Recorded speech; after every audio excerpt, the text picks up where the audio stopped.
అందరికీ తొలి ఏకాదశి శుభాకాంక్షలండి. తొలి ఏకాదశి శయన ఏకాదశి. తొలి ఏకాదశి అంటే ఏమిటి, ఎందుకు చేసుకుంటారు, దీని విశిష్టత ఏంటి? హిందూ సంప్రదాయంలో అత్యంత ప్రాముఖ్యత ఉన్న తొలి ఏకాదశి పండుగలకు ఆది. తెలుగు సంవత్సరంలో అన్ని పండుగలకు వెంట పెట్టుకొచ్చే తొలి ఏకాదశి విశిష్టత ఏంటో తెలుసుకుందాం. తొలి ఏకాదశి అంటే ఏమిటి? ఆషాఢశుద్ధ ఏకాదశిని తొలి ఏకాదశి అంటారు. సంవత్సరం మొత్తం మీద వచ్చే 24 ఏకాదశులు ప్రతి నెల కృష్ణపక్షంలో ఒకటి, శుక్లపక్షంలో ఒకటి, మొత్తంగా 2 ఏకాదశులు వస్తాయి.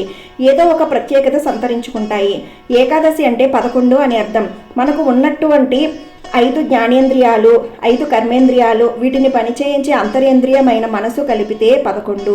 ఈ 11 ఏకోన్ముఖంగా పనిచేసే సమయమే ఏకాదశి. తొలి ఏకాదశి విశిష్టత: ఆషాఢమాస ఏకాదశి తొలి ఏకాదశిగా, ఆషాఢశుద్ధ ఏకాదశిగా జరుపుకుంటారు. దీనినే శయన ఏకాదశి, ప్రథమ ఏకాదశి, హరివాసరం అని కూడా అంటారు. ఈ రోజు నుంచి శ్రీ మహావిష్ణువు క్షీరాబ్ది యందు శేషపాన్పు పైన శయనిస్తాడు కనుక దీన్ని శయన ఏకాదశి అంటారు. నిజానికి ఒక రకంగా పరిశీలిస్తే ఇది ప్రకృతిలో జరిగే మార్పులకు పంచభూతాలు, సూర్యచంద్రులు, గ్రహాలు పరస్పర సంబంధాన్ని, వాటి గమనాన్ని బట్టి సంకేతంగా చెప్పుకోవచ్చు. ఉత్తర దిశగా ఉన్న సూర్యుడు ఈ రోజు నుండి దక్షిణ దిశగా వాలుతున్నట్టు కనిపిస్తాడు. సూర్యుడు దక్షిణం వైపుకు మరలినట్టు ఈ రోజు నుంచి దక్షిణాయన ప్రారంభాన్ని సూచిస్తుంది. అంతేగాక చాతుర్మాస్య వ్రతం కూడా ప్రారంభమవుతుంది. ఇదే రోజున గోపద్మ వ్రతమును ఆచరిస్తారు.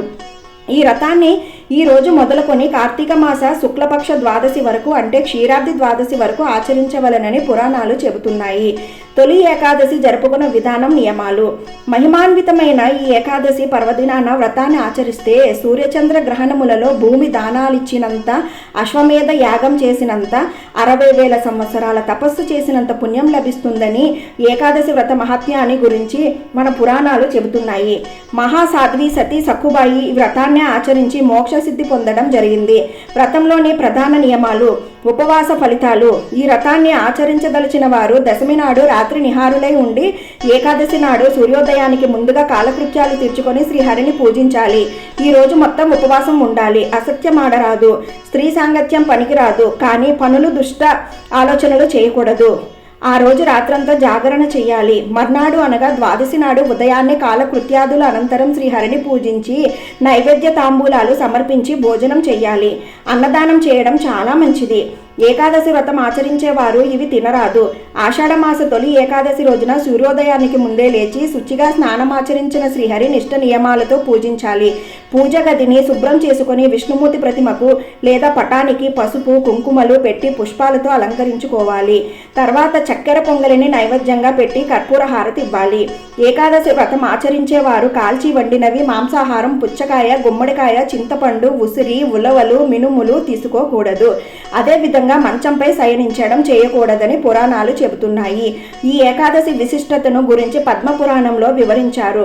అష్ట కష్టాలతో తల మునుకలవుతున్న మానవ జాతిని ఉద్ధరించడానికి సాక్షాత్ శ్రీహరే ఈ ఏకాదశిని ఏర్పాటు చేశాడని, ఈ వ్రతాన్ని నియమనిష్టలతో ఆచరించిన వారు సమస్త వ్యధుల నుంచి విముక్తి పొందగలరని, మరణానంతరం వైకుంఠ ప్రాప్తి లభిస్తుందని పద్మపురాణంలో పేర్కొన్నారని చెప్తుంటారు.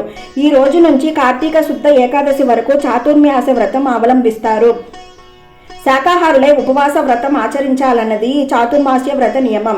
ఏకాదశి నాడు ఉపవసించి మర్నాడు పారణ చేసి ప్రసాదం తీసుకొని వ్రతం ముగిస్తారు. ఇది ముఖ్యంగా రైతుల పండుగ. ఏరువాకలాగే తొలి ఏకాదశిని వేడుక చేసుకుంటారు. అతివృష్టి, అనావృష్టి లాంటి ప్రకృతి వైపరీత్యాలు చోటు చేసుకోకూడదని, పైరుకు ఏ రకమైన తెగుళ్లు సోకకూడదని, ఇతరత్రా ఏ సమస్యలు ఎదురవ్వకూడదని దండం పెట్టుకుంటారు. తొలి ఏకాదశి పండుగ నాడు మొక్కజొన్న పేలాలను మెత్తటి పొడిగా దంచి అందులో నూరిన బెల్లం కలిపి దేవుడికి నైవేద్యంగా సమర్పించి ప్రసాదంగా తీసుకుంటారు. తొలి ఏకాదశి నాడు ఈ పేలపిండిని తప్పకుండా తినాలని విశ్వసిస్తారు. తొలి ఏకాదశి రోజున శేషసాయిని పూజిస్తే ఏం వస్తుంది? ప్రతి నెల వచ్చే ఏకాదశి రోజున శ్రీహరిని పూజిస్తే అష్టైశ్వర్యాలు చేకూరుతాయని పండితులు అంటుంటారు. ఈ మాసంలోనే బోనాలు, పశుపూజ, సకట ఆరాధనలు చేస్తారు.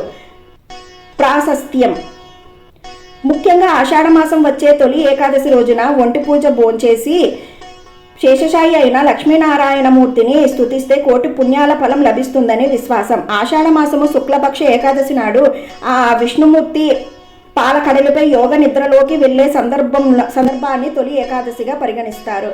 ఆషాఢ మాసము శుక్లపక్ష ఏకాదశి నాడు విష్ణుమూర్తి పాలకడలిపై యోగ నిద్రలోకి వెళ్లే సందర్భాన్ని తొలి ఏకాదశిగా పరిగణిస్తారు. స్వామి నిద్రించే రోజు కాబట్టి దీనిని శయన ఏకాదశి అని కూడా అంటారు. సతీ సక్కుబాయి ఈ శయన ఏకాదశి నాడే మోక్ష ప్రాప్తి పొందింది. తొలి ఏకాదశి నాడు రోజంతా ఉపవాసం ఉండి రాత్రికి జాగారం చేసి మర్నాడు ద్వాదశి నాటి ఉదయం విష్ణుమూర్తిని పూజించి తీర్థ ప్రసాదాలను స్వీకరించి ఆ తర్వాత భోజనం చేస్తే జన్మజన్మల పాపాలు ప్రక్షాళనమవుతాయని నమ్మకం. ఆ రోజు యోగ నిద్రకు ఉపక్రమించే విష్ణువు మళ్ళీ 4 నెలల తర్వాత కార్తీక శుద్ధ ఏకాదశి నాడు మేల్కొంటాడంటారు. దానిని ఉత్తాన ఏకాదశి అంటారు. ఆ తర్వాత రోజు వచ్చే ద్వాదశినే క్షీరాబ్ది ద్వాదశి అంటారు. క్షీరాబ్ది ద్వాదశి అంటారు. ఈ 4 నెలల కాలాన్ని పవిత్రంగా పరిగణించి అందరూ చాతుర్మాస్య దీక్ష చేస్తారు. శుభం.